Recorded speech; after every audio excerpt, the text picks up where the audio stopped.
has driven them because of their trespasses that they have trespassed against thee, O Lord. To us belong confusion of face, to our kings, to our princes, to our fathers, because we have sinned against thee. Alright? So you're gonna have Jake that look like that might come from a particular tribe, alright? It might look like one of the other tribes, or might look like one of the other nations, man. That's why a lot of these other groups out here, they always get offended when we teach that, because they're not spiritual or they don't understand the scriptures. Alright? So it said in the end they intermarry. Alright, so you're gonna have some light skinned Jakes. Alright? That's other Latin tribes. Or better or other from the tribe of Judah, Benjamin, and Levi. Alright? And vice versa. You might have some of the Latin tribes, Native Americans, that look like Negros. Alright?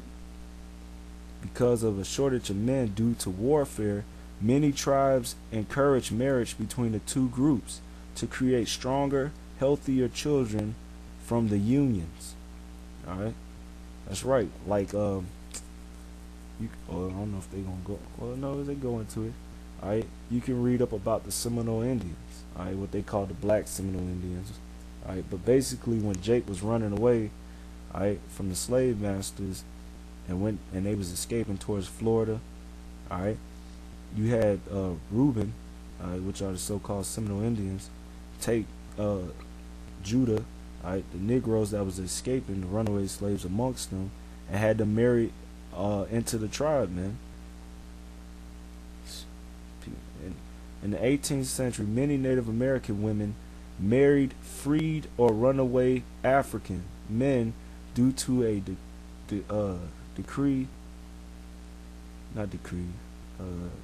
descent in the population of men in the Native American villages. Why? Because many of them was getting put down by the sword fighting against Edom, the Edomites, so-called white people, dying of diseases. Alright, so many of the Native American women was dealing with Judah. Alright, records show that many Native American women bought African men, but unknown to European settlers, the women freed and married the men into their tribe. Alright? When African men married or had children by Native American women, the children were born free because the mother was free, according to the principle of partis sequeris vent rem, which the colonists incorporated into law. Alright, European colonists often required that the return of runaway slaves to be included as a provision in treaties with American Indians. In 1726, the British governor of New York exacted a promise from the Iroquois to return all runaway slaves who had joined up with them.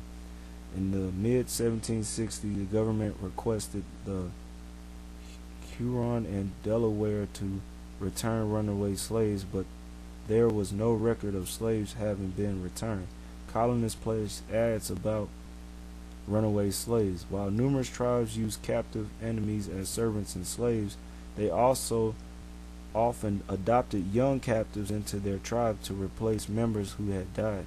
In the Southwest, a few Native American tribes the Southeast, a few Native American tribes began to adopt a slave system similar to that of the American colonists, buying African American slaves, especially the Cherokee, Choctaw, and Creek.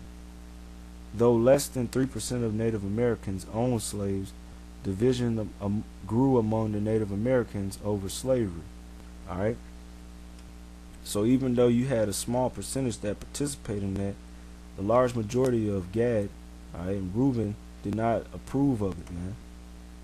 Alright? Among the Cherokee, records show that slaveholders in the tribe were largely the children of European men that had shown their children the economics of slavery.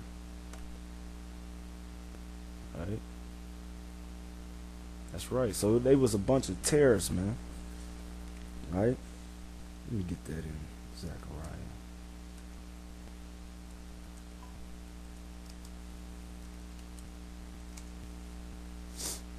Right? Zechariah 11:5, it says, "Whose possessors slay them and hold themselves not guilty, and they sell them, saying, Blessed be the Lord, for I am rich, and their own shepherds pity them not."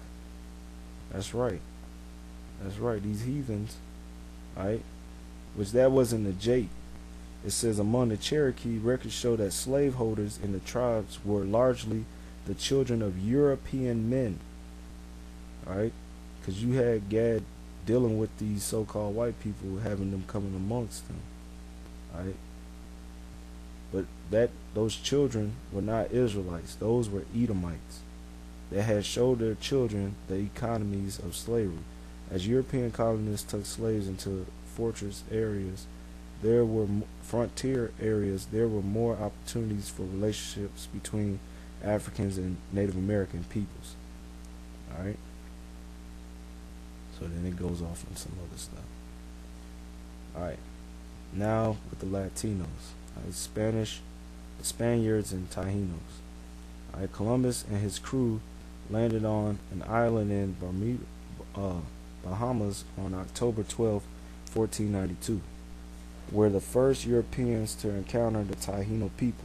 Columbus wrote, They traded with us and gave us everything they had, with good will. They took great delight in pleasing us.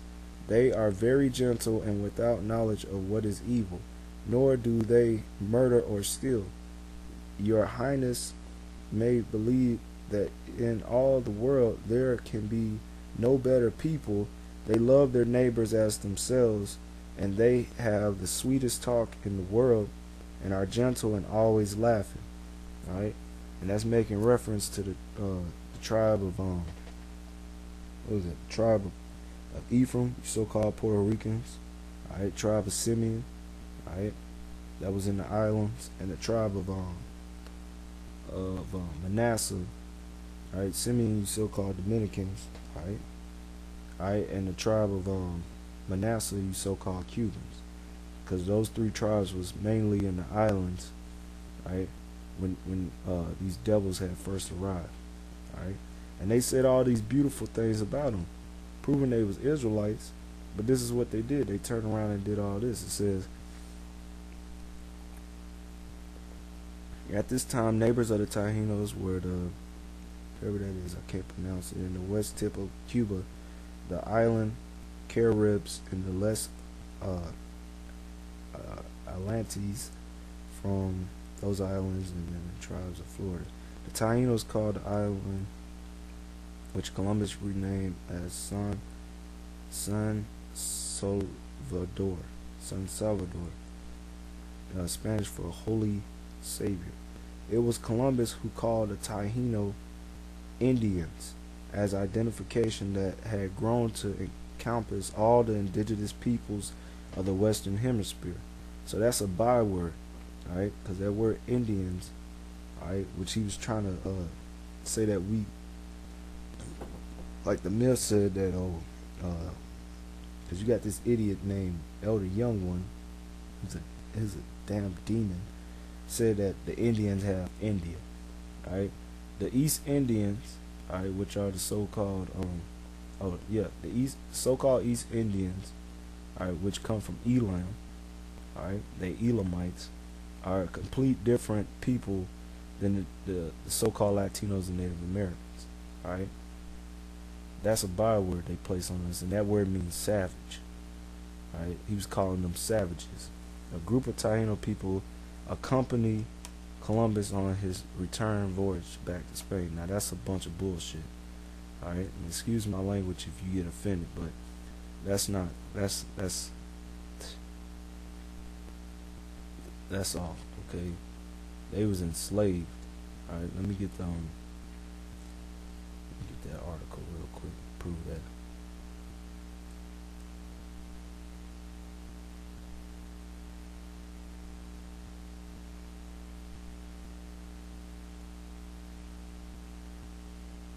Oh no, it's not that one. It's Slocky.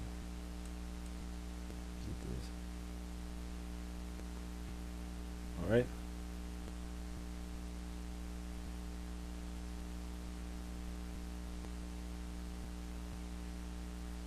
Alright, this is from the page called Puerto Rico 1924. Alright, I'm gonna skip down to the point that I want to get.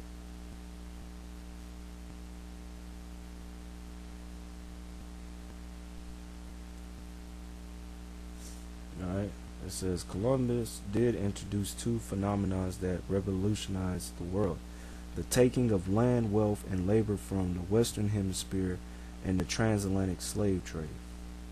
Alright.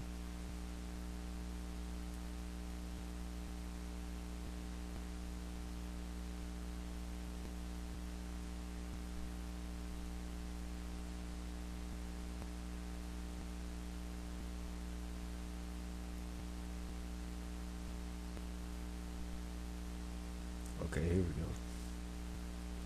go. The information he wanted was simply put, where is the gold? For the Arawaks unfortunately had small pieces of gold in their ears, but even more unfortunately little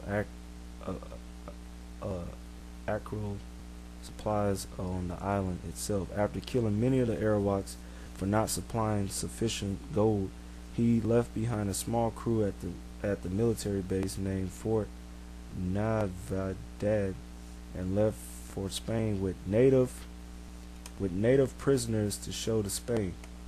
Alright? So those were prisoners, those were slaves. Alright? Upon his return to Spain, he reported that the Indians are so naive and so free from their possession that no one who has witnessed them will believe it. And he promised that on the next voyage he will bring as much gold as they need and as many slaves as they asked. Alright.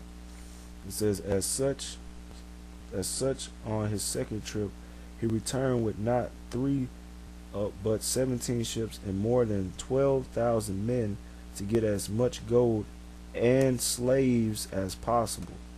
Alright. They went from island to island in the Caribbean, taking Indians as captives. When they found Fort Navite deserted because the Indians had killed those left behind, Columbus and his men formed gangs to roam the island to take women and children for sex and labor.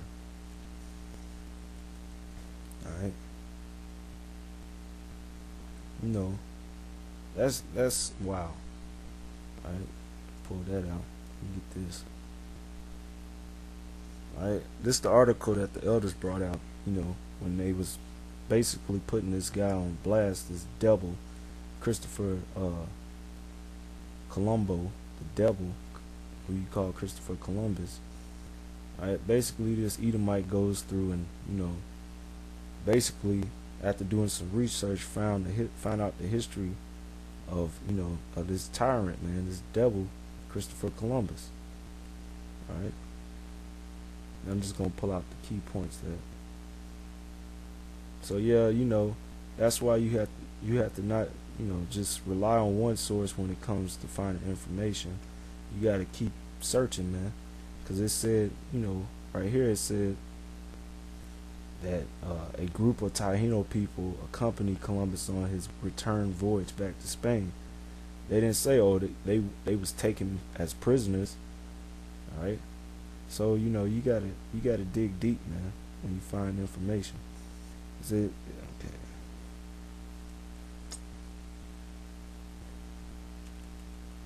All right.